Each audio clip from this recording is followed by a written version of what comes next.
Hello hello hello good morning everyone. তোমরা সবাই কেমন আছো? আশা করছি সকলে খুব ভালো রয়েছো, আর আমরাও খুব ভালো আছি। সো আজকে কিন্তু সানডে, ছুটির দিন, কুমারেরও অফিস ছুটি তোমরা সবাই জানো, এবং আমিও কাজকর্ম থেকে কিছুটা বিরত নিয়েছি আজকে, যেহেতু সানডে রয়েছে। সো একটু হালকা ঘুরতে যাওয়ার প্ল্যানিং রয়েছে, জানি না কতদূর কী করতে পারবো, কারণ আজকে ভীষণ গরম। পুরো ভিডিওটা দেখতে পারবে তোমরা, এত টেম্পারেচার বাইরে, একদম টাক থেকে ধোঁয়া বেরোচ্ছে, এরকম একটা ব্যাপার, ভীষণ গরম। সো তোমাদেরকে সাথে নিয়ে দিনটা শুরু করব, এবং কোথায় কোথায় যাব, কি করব, নতুন একটা জায়গা এক্সপ্লোর করার প্ল্যানিং রয়েছে, তাও কিন্তু তোমাদেরকে সাথে নিয়েই করব। তার জন্য কিন্তু পুরো ভিডিওটা দেখতে হবে, ভালো লাগলে একটা লাইক করতে হবে, এবং অবশ্যই অবশ্যই আমার চ্যানেলটাকে কিন্তু সাবস্ক্রাইব করতে হবে, এবং সবার সাথে কিন্তু শেয়ার করতে হবে। চলো তাহলে দিনটা শুরু করছি। সো যেহেতু নতুন একটা ভিডিও করছি, তো আশা করি তোমরা সকলে বুঝতেই পেরে গেছো যে নতুন কোথাও আমাদের একটা প্ল্যানিং হয়েছে, যার জন্য ভিডিওটা বানানো। কোথায় যাচ্ছি, কি করব, সব কিছুই কিন্তু তোমাদের সাথে শেয়ার করব। এবং তার সাথে আমি প্রত্যেকবারই ভিডিওতে যেটা দেখাই আমাদের আউটফিটটা সম্পর্কে, আমি কিন্তু একটা কটনের মধ্যে স্লিভলেস একটা খুব সুন্দর একটা লং গাউন পরে নিয়েছিলাম, এবং কুমারের জন্য তোমরা সবাই জানো যে আমরা যেখানেই যাই একটু ম্যাচিং করে পরার চেষ্টা করি, খুবই ভালো লাগে। সো ওর জন্য এই জিন্সটা এবং এই টি শার্টটা কিন্তু আমি সিলেক্ট করেছিলাম। যেহেতু দিনটা ছিল রবিবার, এবং সারা সপ্তাহের কিছু কিছু খুব ইম্পর্টেন্ট কাজকর্ম বাকি ছিল, ওগুলো কমপ্লিট করতে করতে আমাদের অনেকটা কিন্তু সময় লেগে যায়। এবং তারপরেই যেহেতু যাওয়ার সময়টা খুব তাড়াতাড়ি ছিল, বেশি হেভি কিছু আমরা দুজনের কেউই খেয়ে বেরোতে পারিনি। অ্যাকচুয়ালি খেতেই ইচ্ছে করছিল না, তো আমি অল্প করে একটু ম্যাগি বানিয়েছিলাম ওর আর আমার জন্য। তো ম্যাগিটা খেয়েই আমরা কিন্তু বেরিয়ে যাব।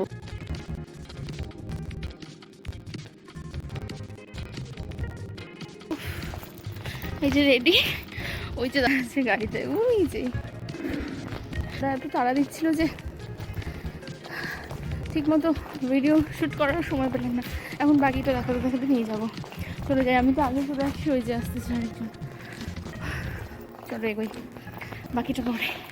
ঠিকমতো দুজনে রেডি হতে পারলাম না, ধম শুধু ড্রেস পোশাকটা পরে হালকা একটু টাচ আপ করে বেরোলাম। মাথা দিয়ে ধোয়া বেরোচ্ছে, এত গরম লাগছে, কিচ্ছু সাজতে পারলাম না। চলো যাই। রবিবার দিন এত গরম ছিল, আমরা যে কিভাবে স্নান ধ্যান করে দুজনে মিলে বেরোলাম একমাত্র আমরাই জানি। ইনফ্যাক্ট গাড়িতে বসেও গাড়ির এসিতেও দর করে ঘেমে চলেছি সবাই মিলে। আমরা প্রথমে কিন্তু চলে এসেছিলাম আলিপুরদুয়ার বড় দুর্গাবাড়িতে, আপনারা ইতিমধ্যেই দেখতে পাবেন। আসলে প্রথমে এখানে আসার কারণটা হচ্ছে একটা জায়গায় রওনা দিচ্ছি, নতুন একটা জায়গায় এক্সপ্লোর করতে যাচ্ছি, ঠাকুরের আশীর্বাদ না নিয়ে গেলে কি হয় বলুন। আর দ্বিতীয় কারণ হচ্ছে আমাদের সাথে যে দাদার কয়েকজন আত্মীয় পরিজন এসেছিল, তারা এর আগে কখনো আলিপুরদুয়ার বড় দুর্গাবাড়ি দর্শন করেনি, তাই তাদের দেখানোর উদ্দেশ্য এখানে একটু আসা। ইতিমধ্যে আমাদের বাঙালিদের সব থেকে বড় উৎসব যে চলে এসেছে, তার প্রমাণ যেন আমরা এখানে পেয়ে গেলাম। দুর্গা মায়ের মূর্তি কিন্তু গড়া অলমোস্ট শুরু হয়ে গেছে, প্রায় শেষের পথেই বলতে পারেন। কাজকর্ম সেরে টুক করে আমরা কিন্তু বেরিয়েও যাই। দুর্গাবাড়ি থেকে বেরিয়ে সোজাসুজি কিন্তু আমরা চলে এসেছি আমাদের সকলের পরিচিত এবং সকলের প্রিয় বক্সা ফিডার রোডের সেই প্রিয় রাস্তাটি। সেখানে এসে দাদা এবং তার আত্মীয় স্বজনেরা একটু ফটোশ্যুট করছিল, করে কিন্তু আমরা সেখান থেকে বেরিয়ে গেলাম। আসলে যেখানেই যেতে চান না কেন, রাস্তা তো ধরতে হবে আমাদের, এটাই। ঘোরাঘুরি করার পর লাস্টে আমরা একটু গেটে এসেছিলাম, দাদার যে রিলেটিভসরা এসেছিল বলছিলাম, তোরা একটু ফটো তুললো। আর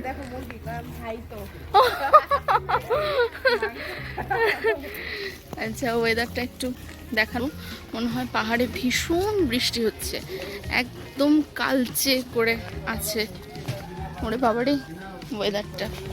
চলো তাহলে রওনা দিই আমরা। হ্যাঁ লাগবে না বলো, ঘুরতে ঘুরতে অলরেডি ডিমা আসলাম।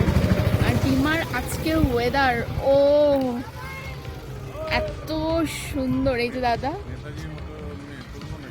নেতাজির মতো তুলবে। আর এই যে ওয়েদার অপূর্ব। চলো আমরা এখানে একটু সময় পাস করে তারপর বেরিয়ে যাবো এখান থেকে। তো নেক্সট দেখা হচ্ছে। মানে প্রচন্ড বৃষ্টি, মাথায় দিয়ে বুঝছো, আর এখানে চুল সব উঠে শেষ হয়ে যাবে আমার, নাহলে। চলো যাই। হঠাৎ করেই যেন এত মুষলধারে বৃষ্টি শুরু হয়ে গেল, সবাই একটু বেরিয়েছিল ফটো তুলতে, বেচারা ভিজেই গাড়িতে ঢুকলো। তারপরে গাড়ির ঝাঁকুনিতে তো সবাই ঝিমিয়ে পড়লো। তো পরের ভিডিওগুলোর ক্লিপ আর নেওয়া হয়নি। আমরা কিন্তু অলরেডি আমাদের ডেস্টিনেশনের উদ্দেশ্যে পৌঁছে গেছি। হ্যাঁ, আপনারা দেখেই নিলেন কোথায় চলে এসেছি, আরও ডিটেলস কিন্তু দেখাচ্ছি। জায়গাটির সম্পর্কে আগে আপনাদের একটু পরিচয় দিয়ে দিই। জায়গাটি রয়েছে দলসিংপাড়া এবং এটা একটা খুব সুন্দর রিসর্ট, নাম রয়েছে peri.in। আমাদের এখানে অনেক দিন থেকে আসার ড্রিম ছিল, তাই তো? একটু পিছাই, তারপরে কথা বলি। কীরকম ড্রিমটা ছিল বলো? আসবে, এখানে আসা হয় না, এদিকে অনেক সময় হয়, সব জায়গায় আমরা এদিকে যাই, কিন্তু peri.in ঢোকা হয় না আমাদের। সো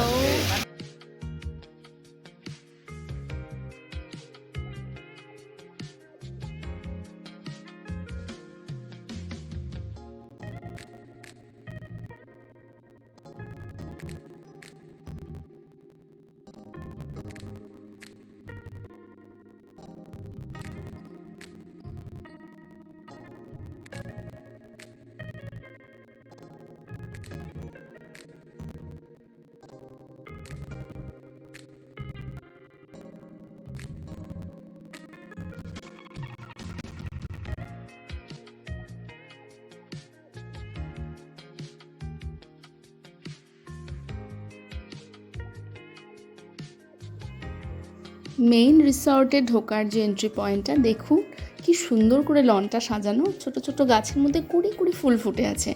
এত সুন্দর লাগছিল দেখতে, আর ওয়েদারটাও ছিল ভীষণ মনোরম। একটু বৃষ্টি হচ্ছিল, আবার একটু থেমে একটা মনোরম পরিবেশ সৃষ্টি করেছিল। পুরো লনটা দেখুন কি সুন্দর গ্রিন, এত সুন্দর করে সাজানো, খোলামেলা, দেখেই যেন চোখটা জুড়িয়ে গেল। সপ্তাহের শেষে এরকম একটা ট্রিপ না হলে হয় বলুন? এইটা কিন্তু রয়েছে একদম রিসর্টের মুখটায়। ফ্লোরটা কি সুন্দর দেখুন। আসলে এটা তো পাহাড়ি অঞ্চল, এখানে তো পাথরের কমতি নেই।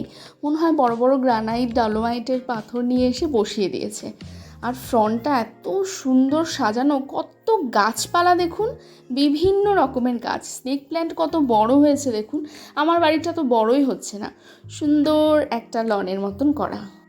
ওই যে দূরে দেখলেন গোল একটা আর্চের মতন করা, ওখানে আবার একই ধরনের সব স্পাইডার ট্রিগুলো রাখা, সুন্দর একটা ফ্রেমের তৈরি করেছে, এত ভালো লাগছে। ছবিটিতে যাদের দেখলেন তারা ভুটানের রাজা এবং রানী। আমরা কিন্তু রিসর্টটার একদম ভেতরে চলে এলাম, যেখানে বড় সুইমিং পুলটা রয়েছে।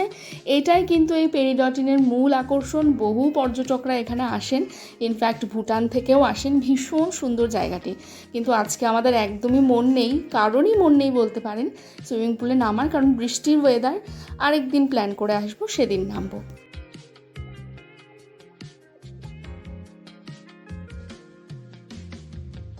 চলে এসেছি এবার আমরা সেই ভেতরের রেস্টুরেন্টটায়। আসলে আমরা তো অনেক সকাল সকাল বেরিয়েছি সবাই মিলে, কারোরই ঠিকমতো কিছু খাওয়া দাওয়া হয়নি, তাই এখানে এসেই প্রথমে একটু খাওয়া দাওয়ার জন্য অর্ডার করে দিয়েছিলাম। আর কুমার এদিকে গল্প শুরু করে দিয়েছিল আমাদের চিত্রার সাথে। ও কিন্তু ভীষণ সুন্দর একটা মিষ্টি মেয়ে, আমরা যে অপরিচিত একদমই বোঝা গেল না ওর সাথে কথা। বাইরে যেহেতু অজস্র বৃষ্টি পড়ছে, ছবি তোলার কোনো উপায় নেই, তাই আমরা খাওয়া দাওয়াটাই সেরে নিচ্ছি। দাদারা কিন্তু এদিকে নিয়ে নিয়েছে চিকেনের একটা আইটেম, আর আমাদের যেহেতু নিরামিষ চলছে 1 মাস ধরে, তাই আমরা কিন্তু ভেজের একটা কর্নের ভীষণ সুন্দর একটা আইটেম ট্রাই করেছিলাম। ঘুরতে তো আসলাম,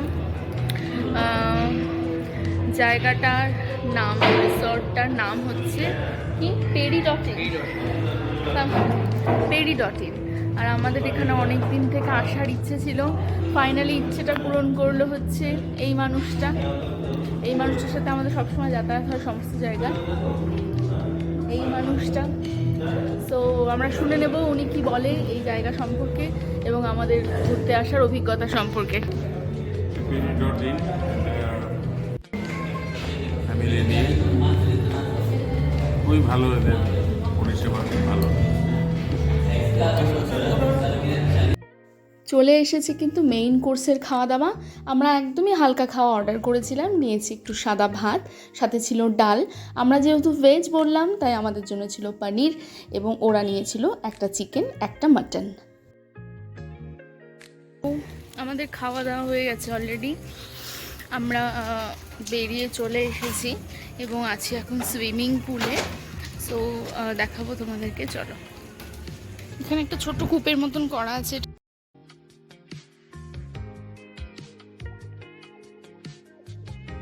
ভীষণ সুইট একটা ব্যাপার।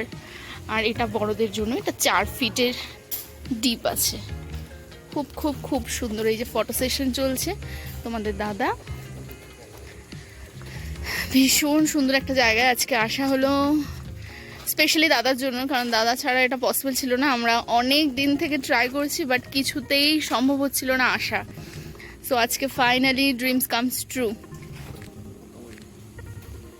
ভীষণ সুন্দর রিসর্টটা। আমাদের খাওয়া দাওয়া হয়ে যাওয়ার পরে আমরা যখন বাইরে আসলাম দেখলাম বৃষ্টিও একদম কমে গেছে, তাই আমরা ঝটপট করে কিন্তু নিজেদের ফটোশ্যুটগুলো সেরে নিয়েছিলাম একদম। আর আপনাদেরকে যে দেখালাম একটু আগে ওই গোল মতন একটা আর্চ, ওখানে গিয়েও কিন্তু আমরা খুব সুন্দর সুন্দর কিছু ফটো তুলে নিয়েছিলাম। আসলে বৃষ্টি হয়েছিল তো এত সুন্দর চারিদিকটা সবুজ হয়েছিল যে চোখ ফেরানো যাচ্ছিল না একদম।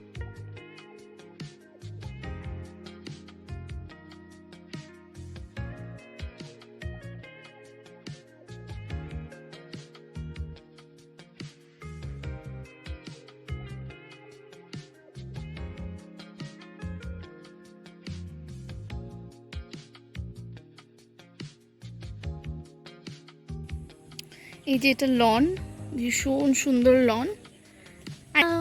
এখন বলছে আমাকে কোলে নিয়ে যেতে হবে, তাই বলে আমি কোলে নিতে পারি না, বলে আমি যাবো না। ব্ল্যাকমেল রীতিমতো। চল তাহলে। কি সুন্দর তাই না? আমাকে একটা কিসি দাও, কিসি দাও আমাকে একটা। কিসিও দিবে না? কিসি দিবে না? কিসি দিবে না? একটা দুর্দান্ত সুন্দর দিন কাটানোর পর আমরা কিন্তু ফাইনালি আমাদের বাড়ির পথে রওনা দেব। আর এই যে কটেজটা দেখছেন এটা একদম বাইরেটায়, এত সুন্দর কটেজটা কিছু বলার নেই। মনে হয় এটা এনাদের অফিস রুম, বুঝলেন তো। আমাদের চলছে ফটোশ্যুট ওপরে নিচে বসে, আর আমরা আছি সামনে। ভিতরে ঢুকবো না কারণ কারোরই ঢোকার ইচ্ছে কোনোটাই নাই। জাস্ট বেরিয়ে যাবো, একটু ঘুরে বেরিয়ে যাবো।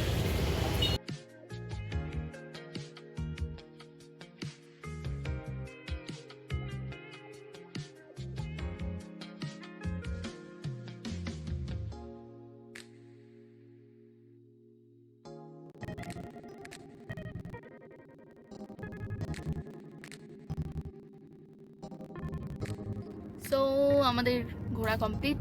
এখন দাদার থেকে রিভিউ শুনে নেবো। বলো তোমার ঘুরে কেমন লাগলো? দারুণ দারুণ। এই রিসর্টে কি ফার্স্ট টাইম? না না না, এখানে তো আসতেই হয়, বিভিন্ন কাজেই আসতেই হয়। এই জন্য ওরা খুব আজকে ভালো, আমাদের হ্যাঁ। ফ্রিতে রিসেপশন দিল। না না, ফ্রির কোনো ব্যাপার না। খুব সুন্দর একটা ওদের একটা অ্যাম্বিয়েন্স ছিল। হ্যাঁ, ওরা সবসময় এরকমই সার্ভ করে, খুব সার্ভিস ভালো, দেয়। খুবটাও খুব ভালো। তারপর আমরা এখানে ভুটান গেটে আসছিলাম। এখন আমাদের ভুটান গেটে ঘোরা কমপ্লিট। এখন আমরা বাড়ির উদ্দেশ্যে, নাকি একদম। নাকি অন্য কোথাও? মাঝখানে একটু দেখি, মাঝখানে একটু দেখবে দাদা কোথায় কি চারিদিকে কি পরিবেশ আছে। আর এই যে মাঝখানে একটা চা বাগান পেয়েছে দাদা, ভীষণ এক্সাইটেড হয়ে গেছে চা বাগানটা পেয়ে ছবি তোলার জন্য। তো এই যে চা পাতা হাতে আমাদের দাদা ছবি তুললো। এখন রওনা দেবো বাড়ি। আর কি ফিরবো, এই যে ফটোশুটে এখনো শেষ হচ্ছে না, এনাদের এটা শেষ হবে তারপরে। সো রওনা দেওয়া মানেই পৌঁছে যাব, 1.5-2 ঘন্টা লাগবে যেতে। চলো, আমি অনেকক্ষণ থেকে রওনা দিই বলে যাচ্ছি, কিন্তু রওনা দিতে পারলাম না। দেখা যাক।